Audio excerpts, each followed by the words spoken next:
This channel does not promote or encourage any violence, harmful, or illegal activities. All content provided by this channel is meant for educational purpose only. বন্ধুরা, পশ্চিমবঙ্গের মুখ্যমন্ত্রী মাননীয় শ্রী শুভেন্দু অধিকারী মহাশয়কে বাংলাদেশ থেকে অনবরত গালাগালি এবং হুমকি দেওয়া হচ্ছে। তাকে নিয়ে বিভিন্ন নোংরা ভাষায় গালাগাল দেওয়া হচ্ছে, তাকে বিভিন্ন হুমকি দেওয়া হচ্ছে। মোদ্দা কথা এটাই, পশ্চিমবঙ্গের মুখ্যমন্ত্রীকে নিয়ে বাংলাদেশ জুড়ে একটা উত্তাপের সৃষ্টি হয়েছে। মানে মাননীয় শ্রী শুভেন্দু অধিকারী পশ্চিমবঙ্গে মুখ্যমন্ত্রী নির্বাচিত হওয়ায় বাংলাদেশের টেনশান বেড়ে গেছে, বিপি বেড়ে গেছে। কেন বলছি, এরকম তো অনেক ভিডিও আমরা দেখি, তার মধ্যে একটা ভিডিও আমি দেখাচ্ছি, ভিডিওটা আগে দেখুন, দেখলে আপনারা বুঝতে পারবেন আমি কথাটা কেন বলছি। বিদেশি দালালদের কারণে আমরা গত 19 বছর অনেক কষ্ট পেয়েছি। এই দালালদের চিহ্নিত করতে হবে, তাদের হাত পা ভেঙে দিয়ে পুলিশে সোপর্দ করতে হবে। এখানে দেখতে হবে শুভেন্দুর কোনো ফলোয়ার আছে কিনা। এই গরুটা ক্ষমতায় আসার পরের থেকে বাংলাদেশের বিরুদ্ধে হুমকি দিচ্ছে, যুদ্ধ করব, দখল করে নেবে, এটা তোমার বাপের দেশ, তুমি দখল করে নেবা। এমন কোনো ভিডিও আমি পাইনি বা এমন কোনো কথা মাননীয় মুখ্যমন্ত্রী বলেননি যেটা শুনে বাংলাদেশের হুমকি মনে হতে পারে। বাংলাদেশকে হুমকি দেওয়ার মতো ওনার কাছে সময় নেই, কেননা বিগত সরকার পশ্চিমবঙ্গের যা হাল করে গেছে সেটাকে ঠিক করতেই ওনার সময় চলে যাচ্ছে। উনি বাংলাদেশকে হুমকি দিয়ে যাবেন কেন? উনি শুধু অবৈধ গরু পাচার এবং বিএসএফকে বলেছেন আপনাদেরকে দ্রুত জমি দিয়ে দেওয়া হবে, আপনারা দ্রুতই ফেন্সিংয়ের কাজটা সম্পূর্ণ করুন। এই দুটি কাজ উনি করেছেন। আর মেনলি এই ফেন্সিং নিয়েই এই বাংলাদেশিদের রাতের ঘুম উড়েছে। দখল করে নেবে, এটা তোমার বাপের দেশ, তুমি দখল করে নেবা। পর্যন্ত বর্ডার অস্থিতিশীল করেছিল। এটাকে ঠিক করতে আমাদের অনেক কষ্ট হয়েছে। তৎকালীন ভারতের প্রধানমন্ত্রী, উনার সাথে কথা বলে, উনি খুব ভালো লোক ছিলেন, ভদ্রলোক ছিলেন, উনি এই সমস্যা নিজেই সমাধান করেছিলেন।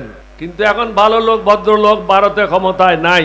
ওটা আমাদের বাপ ঠাকুরদার দেশ রে, তোদেরকে থাকতে দেওয়া হয়েছিল, তোদেরকে বলা হয়েছে তো থাক, শান্তিতে বসবাস কর, কিন্তু তোরা তো শান্তির মানুষ নস। তোরা হচ্ছে চোর চিটিংবাজের দল বাংলাদেশি। সেই বাংলাদেশিরা লোকের কাছ থেকে জমি পেয়ে সেই জমিতে ঘর বানিয়ে এখন কি বলছে, এটা আমার জমি, এবং যে তাকে ঘরটা বানানোর জন্য জমি দিল তাকে বলছে ওটাও আমার জমি, ওটা তুই ছাড়। এই হচ্ছে মির্জাফরের দল, বেঈমান বাংলাদেশি। আর পশ্চিমবঙ্গে মুখ্যমন্ত্রী গালাগাল কেন দিচ্ছে এরা? ওই যে একটাই কারণ, বিএসএফকে বলা হয়েছে 45 দিনের মধ্যে আপনাদের জমি দিয়ে দেওয়া হবে, আপনার দ্রুততার সঙ্গে ফেন্সিংয়ের কাজটা সম্পূর্ণ করুন। এটা ভেবেই বাংলাদেশিদের হাঁটু কাঁপছে। ফেন্সিং নিয়ে এর আগেও আমি বহু ভিডিও করেছি, আগামী দিনে আরও ভিডিও করব। কিন্তু যতগুলো ভিডিও বানাচ্ছি, যত বাংলাদেশিদের ভিডিও দেখছি, কথা শুনছি, আমি একটা জিনিস স্পষ্ট বুঝতে পারছি, ফেন্সিং হলে বাংলাদেশিরা না খেয়ে মরবে। বাংলাদেশের বহু মানুষ না খেয়ে মরবে, কারণ কিনে খাবার মতো পয়সা ওদের কাছে নেই। ওরা এখানে আসে, আমাদের এখানকার চাষির ফসল কেটে নিয়ে চলে যায়, সেচের যন্ত্রপাতি নিয়ে চলে যায়। এছাড়া আমাদের এখানকার কিছু বেঈমানদের সঙ্গে সাট করে এখানে অসামাজিক কাজকর্ম করে এবং তার বিনিময়ে তারা অর্থ পায়।